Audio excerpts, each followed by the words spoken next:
है। उसने कहा, उस यहूदी ने कहा कि मैं जो ये सीखा हूं ना, ये कहीं और से नहीं सीखा, मैं आपके नबी से सीखा, नबी करीम सल्लल्लाहु अलैहि वसल्लम से सीखा ये काम। भाईचारगी, इल्म और तिजारत, ये सब हमारे नबी का पेशा रहा है। तो मैंने ये काम आपके नबी से सीखा। आज हम लोग बताएं, अपने दिल पर हाथ रख के बताएं मेरे दोस्तों, मेरे अजीजों, आखिरी बार आपने कुरान कब पढ़ा था? आखिरी बार आपने कुरान तर्जुमा के साथ कब पढ़ा था? आपने आखिरी बार हदीस की कब जायजा? अब फकत शोर मचाने से नहीं कुछ होगा, अब फकत शोर मचाने से नहीं कुछ होगा, सिर्फ होठों को हिलाने से नहीं कुछ होगा, जिंदगी के लिए मौत से डर। आप लोग जानते होंगे कि फिलिस्तीन में जो मामला चल रहा है वो हम मुसलमानों के लिए बहुत नाजुक मामला है और हम मुसलमान इसके लिए फिक्रमंद नहीं हो रहे हैं। तो आज मैं इसीलिए आप लोगों के बीच आया हूँ कि भाई मस्जिद अक्सा जो है उससे हमारा क्या रिलेशन है।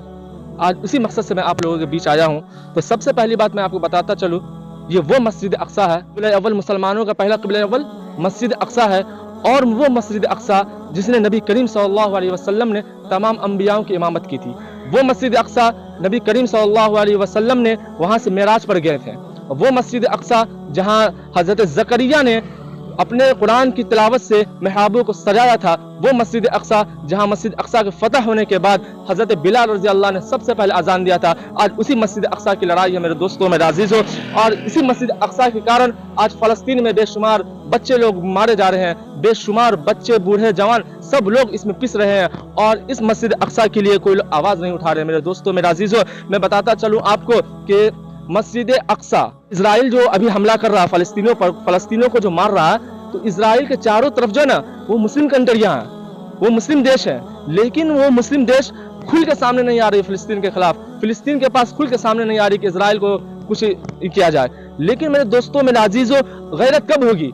अभी मस्जिद अक्सा जब हमारे हाथ से निकल जाएगा तब गैरत होगी। खुदा न खास्ता मस्जिद अक्सा के बाद खाने काबा पे वो लोग डोर डाल देंगे, वो लोग खाने काबा को भी अपना फतह कर लेंगे, तब हमें समझ में आएगा।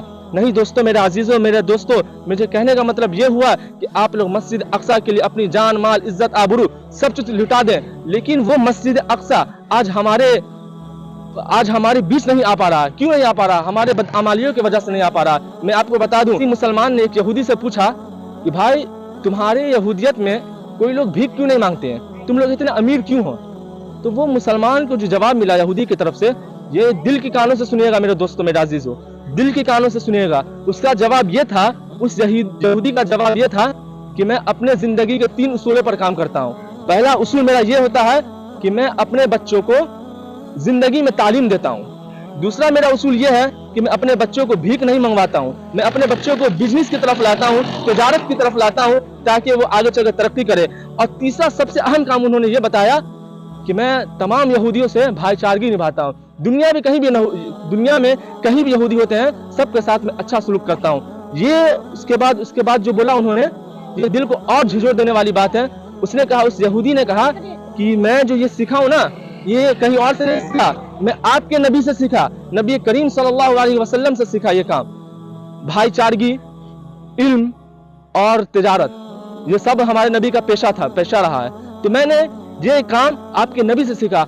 आज हम लोग बताएं, अपने दिल पर हाथ रख के बताएं मेरे दोस्तों, मेरे अजीजों, आखिरी बार आपने कुरान कब पढ़ा था? आखिरी बार आपने कुरान तर्जुमा के साथ कब पढ़ा था? आपने आखिरी बार हदीस की कब जायजा ली थी? दिल पे हाथ रख के बताना।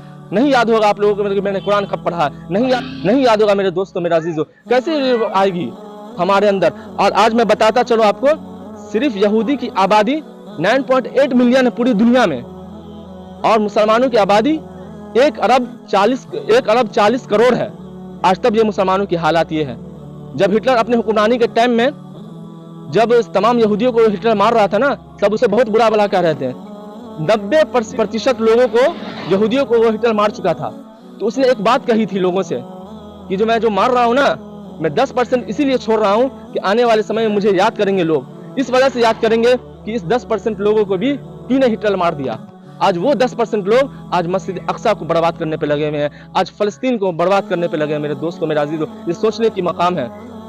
तो मेरे जहन में एक शेर आ रहा है, अब फकत शोर मचाने से नहीं कुछ होगा, अब फकत शोर मचाने से नहीं कुछ होगा, सिर्फ होठों को हिलाने से नहीं कुछ होगा, जिंदगी के लिए मौत से डरते ही क्यों हो, अहले ईमान वाले हो तो मौत से डरते ही क्यों हो। तो मेरे दोस्तों, मेरे अजीजों, मेरे कहने का ये मतलब हुआ कि आप लोग, मेरे कहने का मतलब ये हुआ कि आप लोग मस्जिद अक्सा के लिए लड़ें, आप लोग मस्जिद अक्सा के लिए दुआ करें और मस्जिद अक्सा के लिए आप लोग खास दुआ करें और उसके लिए जायजा लें कि मस्जिद अक्सा के लिए हमें क्या करना चाहिए। कोई आप ऐसा तंजीम चुने जिसके मस्जिद अक्सा के लिए हम मदद कर सके, फलस्तीनियों के लिए कुछ मदद कर सके। ऐसा कोई तंजीम आप लोग चुने कि मैं उसके जरिए कुछ फलस्तीन को 2 वक्त का खाना दे दूं, 2 वक्त का रोटी दे दूं और दुआ कर सकूं।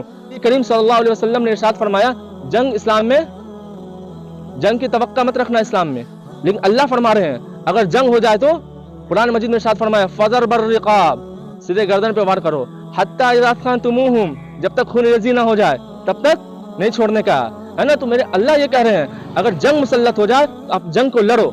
लेकिन आज हमारे मुसलमान का ये हालत है, इजराइल के खिलाफ हम आवाज नहीं उठा रहे हैं। और सबसे इजराइल के प्रोडक्ट को कैसे हम यूज ना करें, अब मैं बताता चलूं आपको।